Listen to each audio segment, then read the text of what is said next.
नमस्कार विद्यार्थी मित्रांनो. आज आपण राज्यसेवा मुख्य परीक्षाची एक्झाम आणि त्याच्याबद्दल आपण एक सिरीज सुरू करतोय. यामध्ये आपण UPSCच्या धर्तीवर असणारे किंवा UPSCमधील प्रिव्हियस इयर क्वेश्चन पेपरचे आपण मराठीमध्ये उत्तरांसह देणार आहोत. तरी आपण राज्यसेवा मुख्य परीक्षा यावर्षी नवीनच असल्याने आपण त्याचा नक्की पॅटर्न कसा आहे, क्वेश्चनचा पॅटर्न कसा आहे, हे आज आपण या लेक्चरमध्ये पाहूया. तर एकूण आपली लेखी परीक्षा ही 1750 गुणांची असून त्यात टोटल आपल्याला एकूण 9 पेपर आहेत. त्यानंतर मुलाखत व व्यक्तिगत तपासणी 275 गुण असे एकूण 2025 गुणांची आपली परीक्षा आहे. तर आपण आज लेखी परीक्षेबद्दल माहिती घेऊया. आपल्या पेपर 1मध्ये जो की मराठी विषय आहे 100-300 गुण आहेत. एक 10वी स्तरावरच्या लेवलचे आपल्या त्यावर क्वेश्चन येणार आहेत. माध्यम मराठीचा आहे 3 तास आहे आणि हा पेपर अर्थकारी आहे. अर्थकारी म्हणजे फक्त तुम्हाला पासिंगसाठी मार्क पाडायचे आहेत. यासाठी आपल्याला 25% गुणासह अर्थकारी आहेत, म्हणजे 25% गुण आपल्यामध्ये पडत आहेत. सेम तेच पेपर 2मध्ये इंग्रजी विषय 300 गुण, 10वी स्तर, माध्यम इथं इंग्लिश आहे आणि कालावधी हा सुद्धा 3 तास आहे आणि अर्थकारी आहे. त्यानंतर पेपर क्रमांक 3 पासून तर पेपर क्रमांक 7 हे आपले GSचे पेपर आहेत. पेपर क्रमांक 3 हा त्यानंतर पेपर क्रमांक 3 याच्यामध्ये निबंध आहेत. 250 मार्क त्याला आहेत.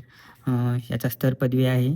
तुम्ही जो मराठी किंवा इंग्रजी ज्या माध्यम निवडले असेल त्या माध्यमातून तुम्हाला द्यायचं आहे. यासाठी तुम्हाला 3 तास असणार आहेत. त्यानंतर पेपर 4 ते पेपर 7 हे तुमचे GSचे पेपर आहेत 1, 2, 3, 4 त्यांचेसुद्धा गुण हे 250 आहेत. त्यांचा क्वेश्चनचा स्तर हा पदवी स्तर आहे आणि तुमचा जो मीडियम असेल मराठी किंवा इंग्लिश त्यातून असेल 3-3 तासाचे हे सगळे पेपर आहेत. पेपर क्रमांक 8 आणि पेपर क्रमांक 9 हे तुमच्या ऑप्शनल म्हणजेच वैकल्पिक विषय आहेत. तर यासुद्धा साठी 250-250 मार्क आहेत. स्तर पदवी आहे आणि माध्यम तुम्ही जे मराठी किंवा इंग्रजी यापैकी आहे.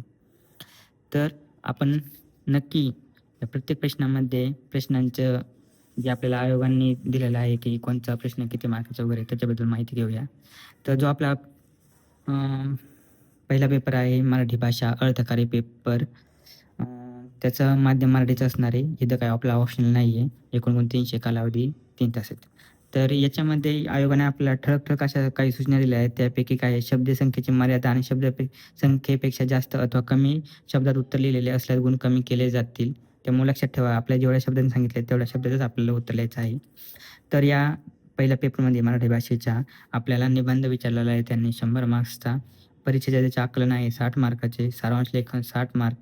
मराठी उत्तराचे इंग्रजीमध्ये भाषांतर 20 मार्क आणि इंग्रजी उत्तराचे मराठीमध्ये भाषांतर 20 मार्क आणि परिपाठ व शब्दसंग्रह याच्यावर आपल्याला 40 मार्क्सचे प्रश्न विचारले आहेत. यामध्ये आपल्याला फक्त 300 पैकी तुम्हाला 25%च मार्क्स पाडायचे आहेत. त्यानंतर सेम प्रोसेस ही सेकंड पेपर म्हणजे इंग्रजीच्या पेपर संबंधी आहे. इंग्रजी पेपरमध्ये फक्त याच्यामध्ये तुम्हाला एसे 100 मार्काचा, comprehension of given passage 75 mark आहे, प्रिसाइज रायटिंग 75 मार्क आहे आणि व्होकॅब्युलरी पार्ट 1 आणि पार्ट 2 असे 25-25 मार्काचे आहे. इथं थोडा मराठीच्या पेपरमध्ये आणि इंग्लिशच्या पेपरमध्ये फरक आहे, जो की इथं भाषांतर ट्रान्सलेशन दिलेलं आहे, जे की इंग्लिशच्या पेपरमध्ये ट्रान्सलेशनचा ऑप्शन नाही आहे किंवा क्वेश्चन नाही आहेत. त्यानंतर आपले रेग्युलर जो GSचे तिसरा पेपर जो आहे तो निबंधाचा एसेचा आहे. हा जो आहे तो मॅन्डेटरी आहे, म्हणजे तुम्हाला हा प्रश्न सोडवले आणि याचे मार्क्स गृहीत धरलेले जाणार आहेत आपल्या मुख्य परीक्षेसाठी. तर या एकूण 250 मार्काचा पेपर आहे. तुमचं माध्यम इंग्रजी किंवा मराठी यापैकी जे असेल ते असू शकते. याच्यामध्ये प्रश्नपत्रिकेचे या पेपर क्रमांक 3 निबंधाचा जो पेपर आहे त्यामध्ये प्रश्नपत्रिका 2 विभागात विभागलेले असून त्याचे प्रत्येकीमध्ये 4 विषय आपल्याला दिलेले असणार आहेत. त्यापैकी आपल्याला एक विषय निवडायचा आहे आणि त्याच्यावर आपल्याला एसे लिहायचा आहे. इथं आणखी आयोगाने असे सूचना मराठी किंवा इंग्रजी भाषेपैकी केवळ एका भाषेतच निबंध लिहिणे आवश्यक राहील. अर्ज दावा केल्यानुसार प्रवेशपत्रात दर्शवल्यानुसार उत्तरपत्रिका उत्तराचे माध्यम नमूद करावे. म्हणजे यांनी आयोगाने सक्त असे आपल्याला इथे निर्देश दिलेले आहेत. तर इथं तुम्ही खाली पाहू शकता की प्रश्न क्रमांक 1 घटक प्रश्नसंख्या आणि गुण दिलेले आहेत.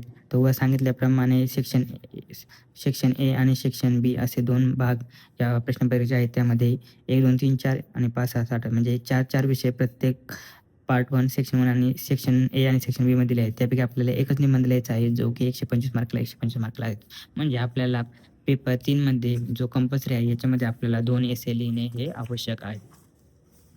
त्यानंतर आपले पुढे येतात प्रश्न GS पेपर क्रमांक 4 ते पेपर क्रमांक 6 म्हणजे पहिले आपण जे जनरल स्टडीज म्हणतो GS 1 ते 3 याच्याबद्दल आपण माहिती घेणार आहोत. याच्यासाठी पण तुम्ही मराठी मीडियम किंवा इंग्रजी मीडियम दोन्हीपैकी जे निवडले असेल त्यातून तुम्हाला उत्तर लिहायचे आहेत. एकूण गुण 250 आणि कालावधी 3 तास आहे. तर या पेपर GSचे जे पेपर आहेत 1 आणि 3 त्याच्यामध्ये एकूण 20 प्रश्न छापलेले आहेत. सर्व प्रश्न अनिवार्य आहेत. उत्तरपत्रिकेवर उत्तराचे माध्यम नमूद करावे. सर्व प्रश्नांची एकत्रित उत्तर सोडवणे अपेक्षित आहेत. म्हणजे दिलेला प्रश्न असेल तर त्या सर्व प्रश्नातल्या उपप्रश्नांचे प्रश्न जर सोडवले तरच तुम्हाला त्याचे फुल मार्क्स मिळणार आहेत. याचे सुद्धा निर्देश आपल्याला आयोगाने दिलेले आहेत.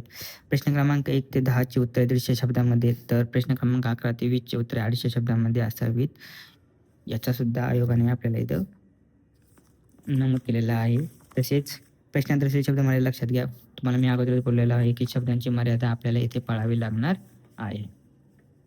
तर हे पहा सांगितल्याप्रमाणे की पेपर स्ट्रक्चर प्रश्नाचा नमुना कसा आहे की 1 ते 10 याच्यामध्ये 150 वर्डचे आपल्याला प्रत्येक उत्तर लिहायचे आहे आणि प्रत्येकाला 10-10 मार्क्स आहेत. असे म्हणजे 10 × 10 बरोबर 100 मार्क्सचा चे 10 क्वेश्चन आहेत आणि त्यानंतर 11 ते 20 पर्यंत 250 वर्डचे क्वेश्चन 250 वर्ड चे आपल्याला उत्तर लिहायचे आहेत. ना प्रत्येकाला 15-15 असे मार्क आहेत आणि इथं अनिवार्य आहे म्हणजे तुम्हाला प्रत्येक प्रश्न सोडवणे हा भागच आहे.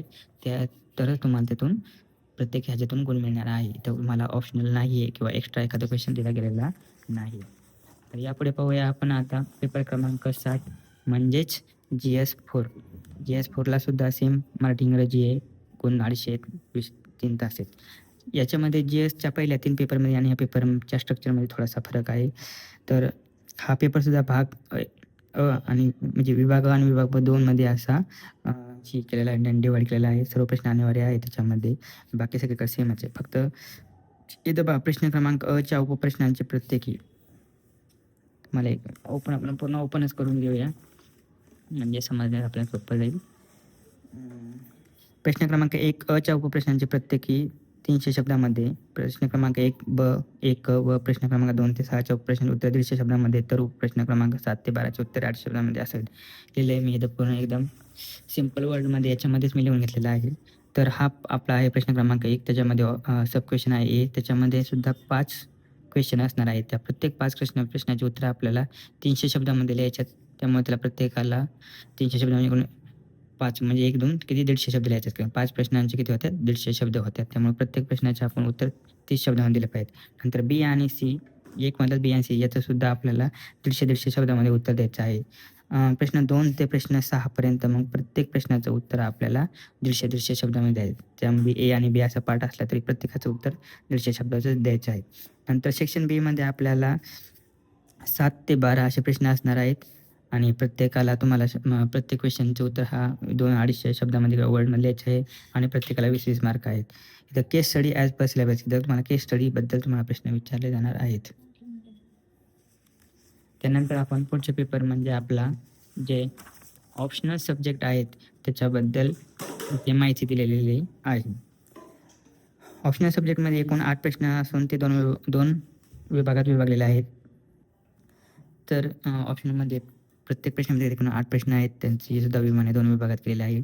त्यापैकी 5 प्रश्न सोडवणे आवश्यक आहेत. प्रश्न क्रमांक 1 व प्रश्न क्रमांक 5 हे अनिवार्य आहेत. तर उर्वरित प्रश्नापैकी 3 प्रश्न सोडवणे अनिवार्य असून त्यापैकी प्रत्येक विभागातील किमान 1 प्रश्न सोडवणे आवश्यक राहील. नंतर जी आवश्यक असेल तिथे नकाशा किंवा आकृतीचे रेखांकन स्पष्ट करणे आवश्यक आहे. म्हणजे जिओग्राफी वगैरे किंवा इतर ह्याच्यामध्ये जिथं गरजेचं असेल तिथे तुम्हाला आकृती किंवा डायग्राम काढणं कंपल्सरी आहे. ज्यांचा ऑप्शनल हा भूगोल आहे त्यांच्यासाठी आउटलाईन्स पेन्सिल वापरण्याची मोफत देण्यात आली आहे. तसेच बाकीचे आपले सायन्स वगैरे जे सायन्स फॅकल्टीचे वगैरे कोणी ज्यांनी ऑप्शनल घेतले आहेत त्यांच्यासाठी सायंटिफिक किंवा नॉन प्रोग्रामेबल टाईप गणकयंत्र म्हणजे कॅल्क्युलेटरचा आपण सायंटिफिक कॅल्क्युलेटरचा यूज आपण इथं करण्यास आपल्याला परवानगी देण्यात आलेली आहे. तर इथं पाहूया इथं ऑप्शनलच्या पेपरांचं आपण पाहूया. एक सेक्शन ए आणि सेक्शन बी अशामध्ये विभागणी केलेली आहे.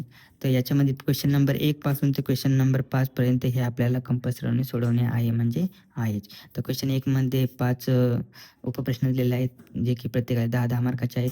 क्वेश्चन 2 मध्ये ABC 20, 15, 15 मार्काचे आहे आणि असं स्ट्रक्चर दुसऱ्या, तिसऱ्या, चौथ्यासुद्धा क्वेश्चनचं आहे. 5व्या क्वेश्चनचं म्हणजे सेक्शन ए आणि सेक्शन बीचं जवळजवळ सेम स्ट्रक्चर आहे.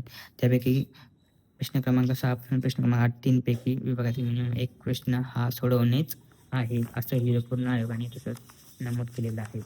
बघा, उर्वरित प्रश्नांपैकी 3 प्रश्न सोडवणे अनिवार्य असून त्यापैकी प्रत्येक विभागातील किमान एक प्रश्न सोडवणे आवश्यक राहील. अशा प्रकारे आपल्या प्रश्नपत्रिकेचं विवरणपत्र इथे मी मांडण्याचा प्रयत्न केलेला आहे. थँक्यू.